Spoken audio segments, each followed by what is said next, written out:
И какво става, пичове? Аз съм Zero и днес искам да ви кажа една новина. Аз реших да спирам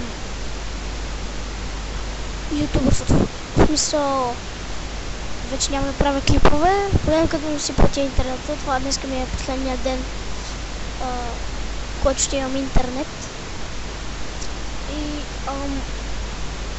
да, днеска може да кача още един клип или два.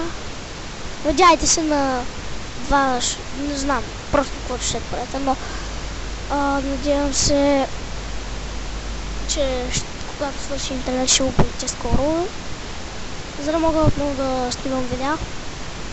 И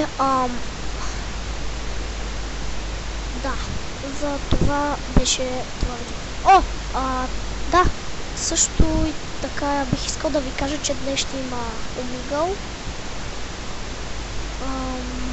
Още не съм дал определен час.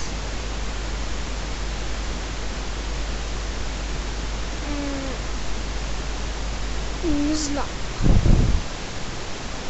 Че някъде вечерта към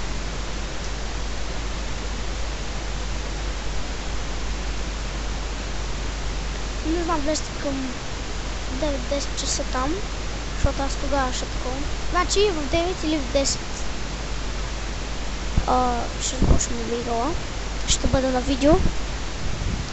Освен ако нещо. Ще бъде и на видео.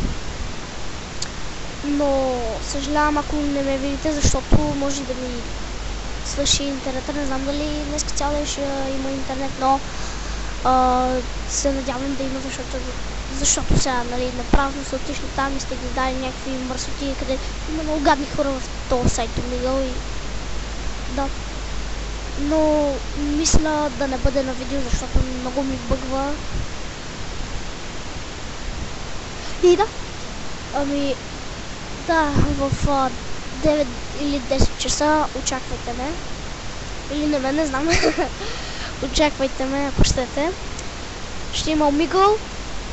Освен ако... Какво става, бе? Ето, прес. Да. След това видео ще си почина малко, защото работих до 9.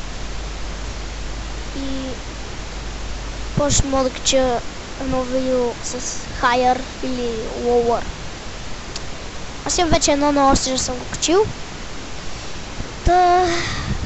Не знам, просто надявам се да ви е харесало видеото, да не е така. Ако е така, дайте лайк с палче нагоре. Също така не забравяйте да се абонирате, ако искате да ме следите, ако ви хареса това, което правя, естествено. Аз бях Zero, сега съм Zero, както виждате. И това беше от мен. Айде, чао!